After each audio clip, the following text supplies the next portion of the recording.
Hola, ¿qué tal? Estudiantes de grado noveno.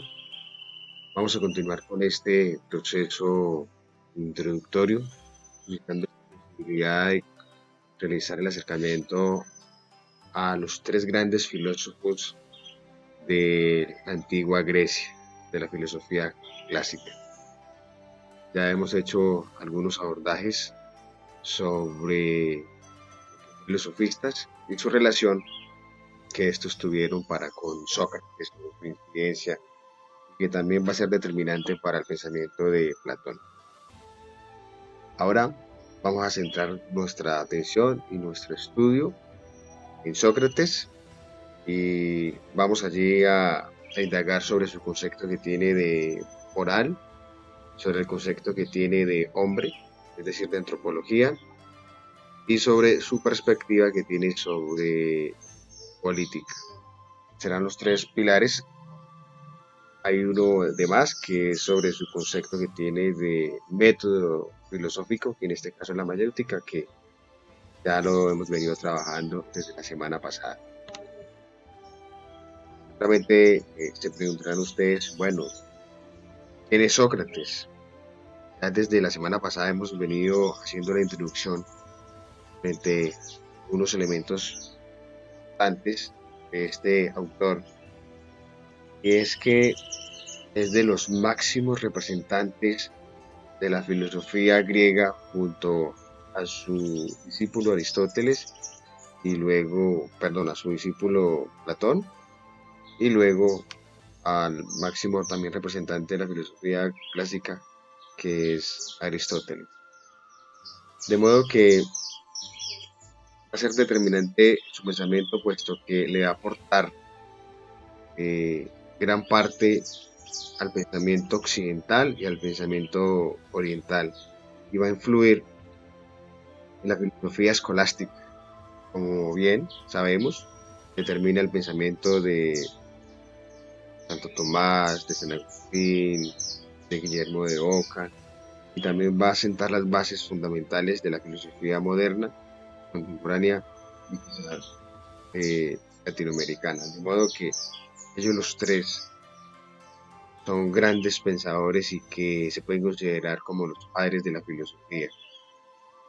Quien estudia filosofía, quien es filósofo, conoce y maneja perfectamente estos tres autores, Sócrates, Platón y Aristóteles, diría que ya tiene unas bases fundamentales para lo que es la construcción del resto de pensamiento.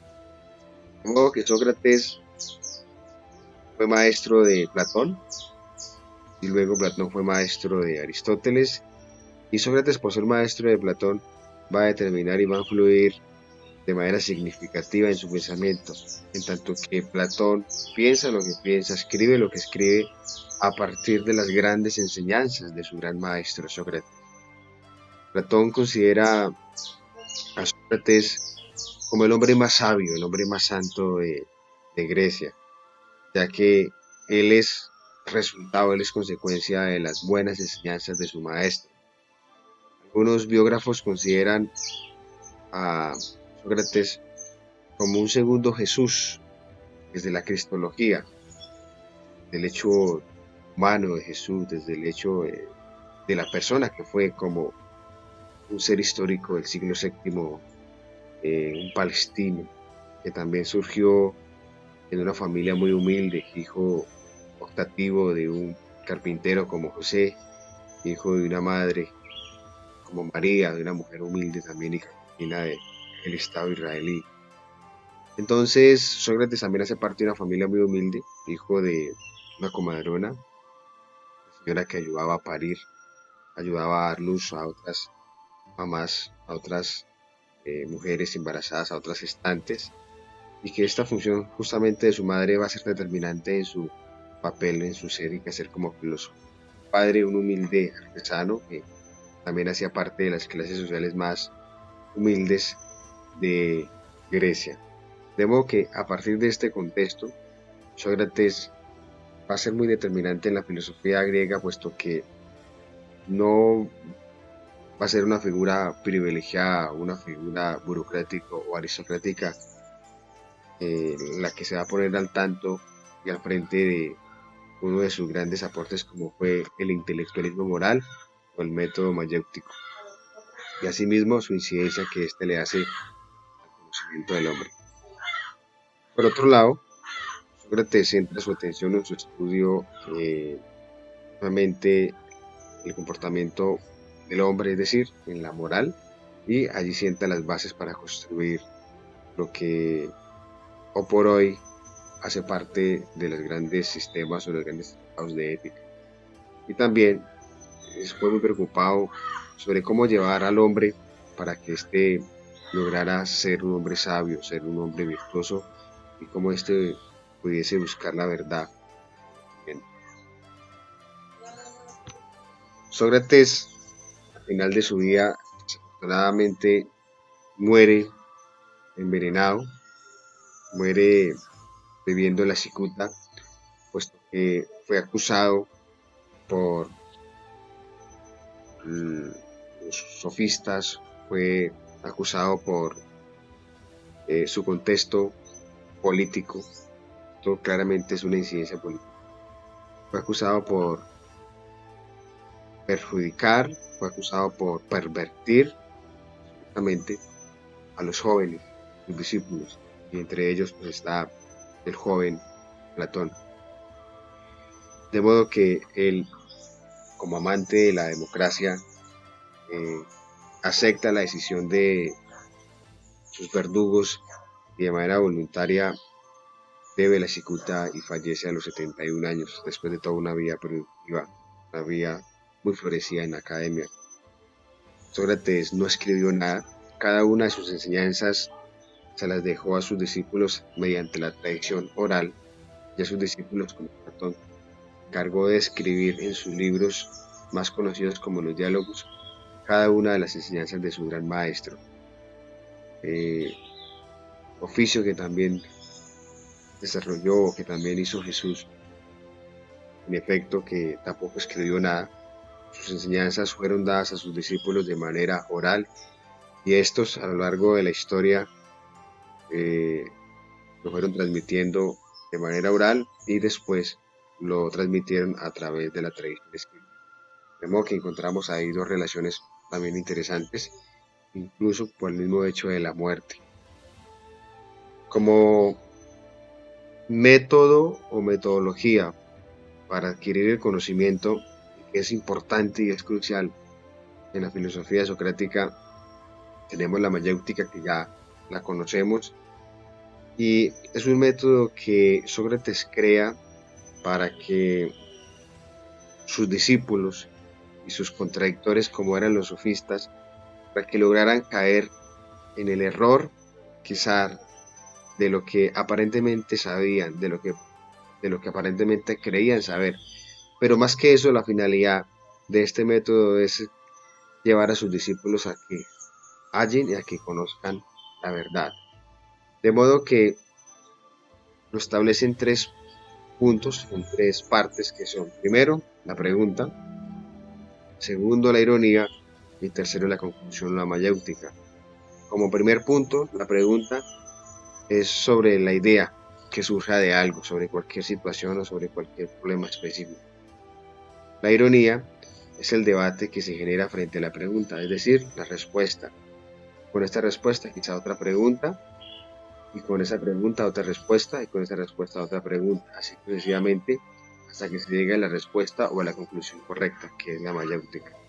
En la ironía, Sócrates hace un llamado o hace una reflexión, y es que quizás sea sentir incomodidad o ansiedad a la hora de dar las respuestas, pues en las mismas preguntas el discípulo que quiere saber las cosas comete el error, comete la irreverencia de dar afirmaciones incorrectas, y en la medida en que se le sigue preguntando y con las respuestas otra pregunta, este va pariendo, inspirado en su madre que era una partera, este va dando luz a nuevas ideas. Sócrates sostiene que el conocimiento lo tenemos todos los seres humanos de manera innata.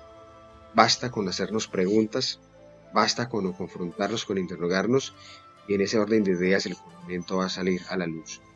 Y por ende llegaremos a la conclusión correcta, que es la mayéutica, es decir, hallar la verdad frente a las preguntas que nos planteamos. Continuando así con la propuesta moral de Sócrates, él hace un llamado de atención muy interesante, y es que el ser humano debe tender toda su búsqueda a virtud, debe orientar su vida a la búsqueda de la felicidad y a la búsqueda de los valores.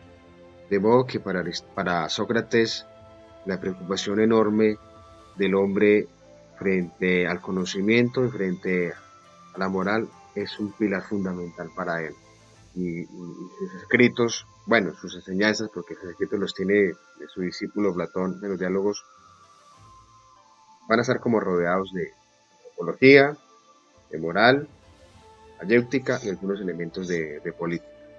Y él define el concepto de moral, o se conoce como un tratado del intelectualismo moral.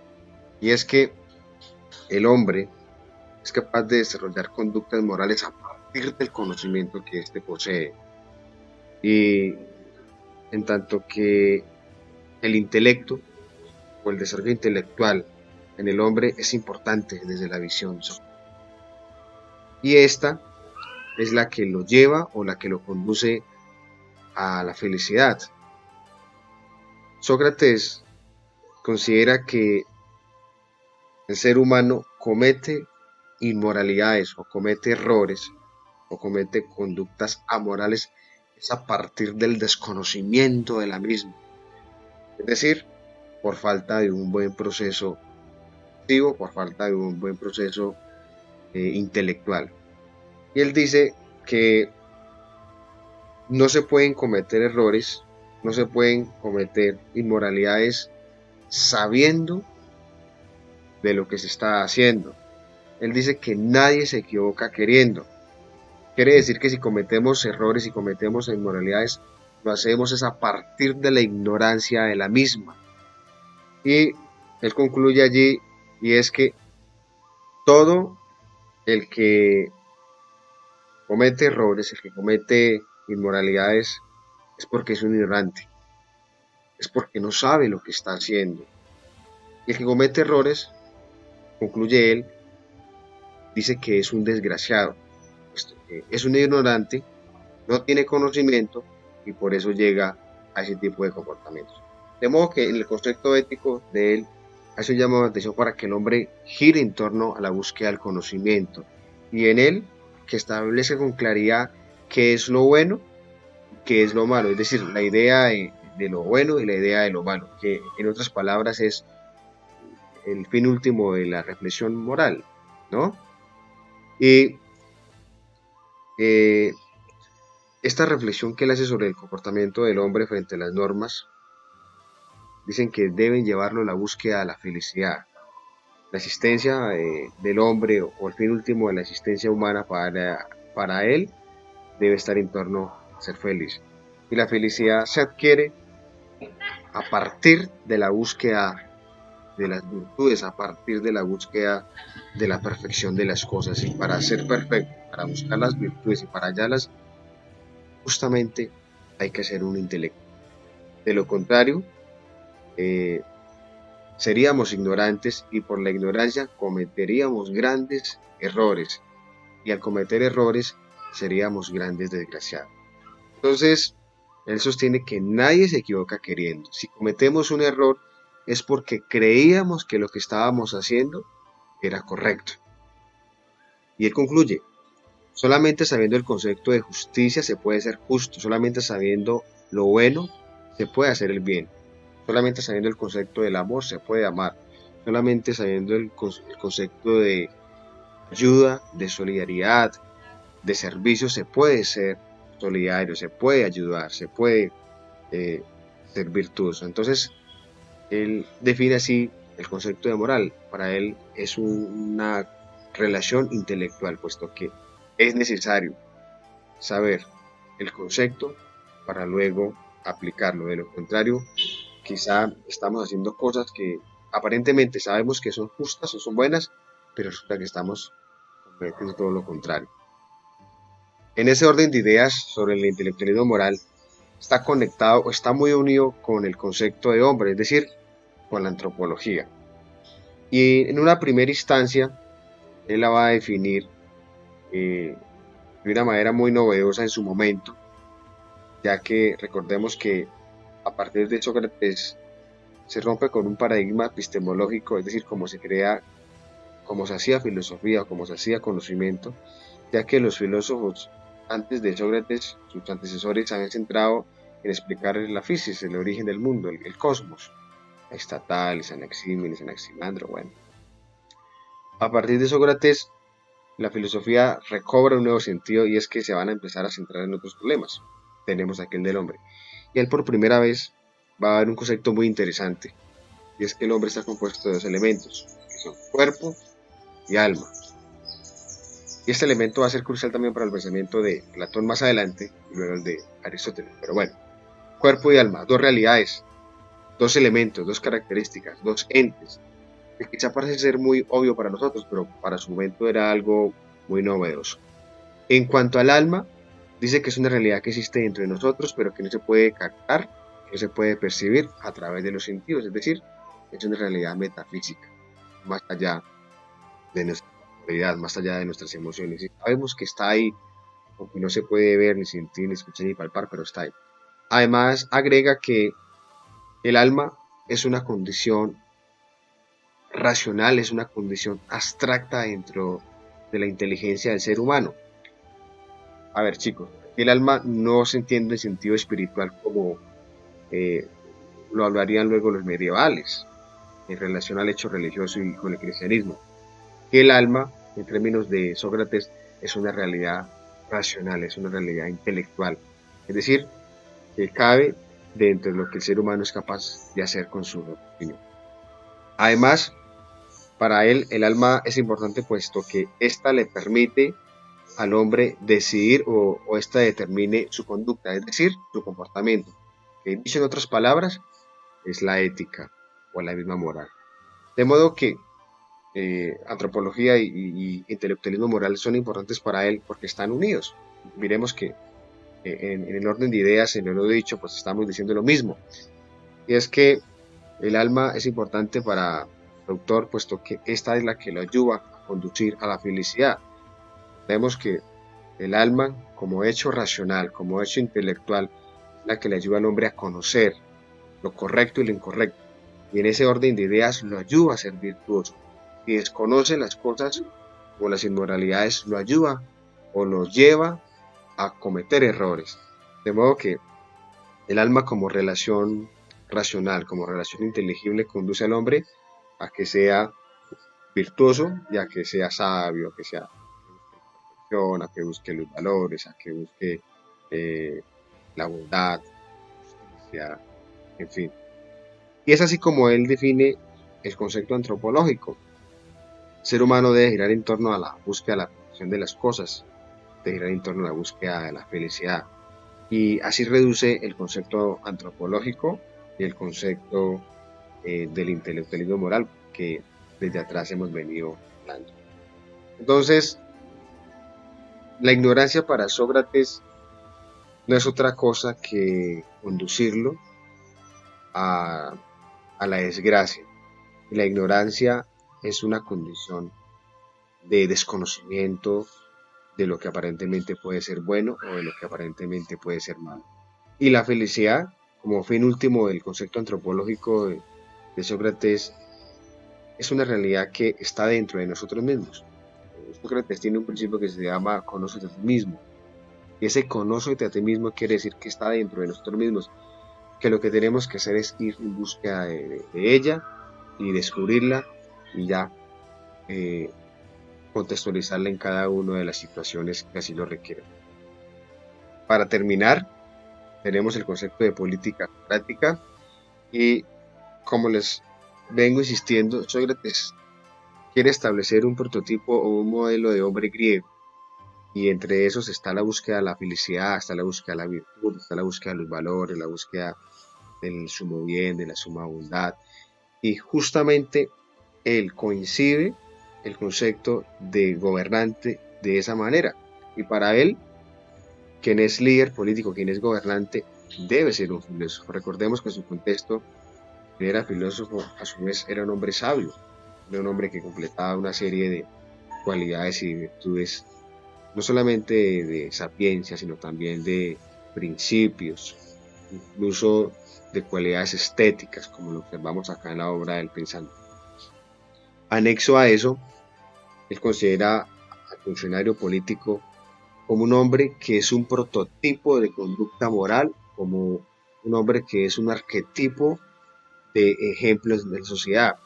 Por tanto, si el político ha de ser un hombre sabio, si ha de ser un hombre filósofo, es decir, un hombre que sea un ejemplo para la sociedad, de igual modo va a conducir y a llevar a esta a ese mismo fin. Yo me pregunto, ¿será que en nuestro país tenemos filósofos que gobiernan? O hemos tenido en la historia colombiana presidentes que han sido filósofos, hombres dedicados a la sabiduría, hombres dedicados a la virtud, hombres que destaquen por su comportamiento ético y moral superior, o todo lo contrario, tenemos hombres corruptos. Chicos, entonces los dejo con estas ideas de Sócrates, en tanto sus datos biográficos, sobre el concepto de la mayéutica, sobre el concepto que tiene del intelectualismo moral, es decir, sobre la búsqueda de la virtud, la búsqueda de la perfección de las cosas, el concepto de antropología, que él lo define como el hombre que tiene la búsqueda de la felicidad, y el concepto de política, y es que quienes han de gobernar han de ser hombres sabios y virtuosos. Invito a que consulten otras fuentes y a que indaguen más, profundicen sobre estos contenidos abordados. Nos encontramos en Zoom y allí espero que tengan dudas, que tengan preguntas, que tengan sugerencias sobre este proceso de aprendizaje, sobre el aporte de Sócrates. Gracias.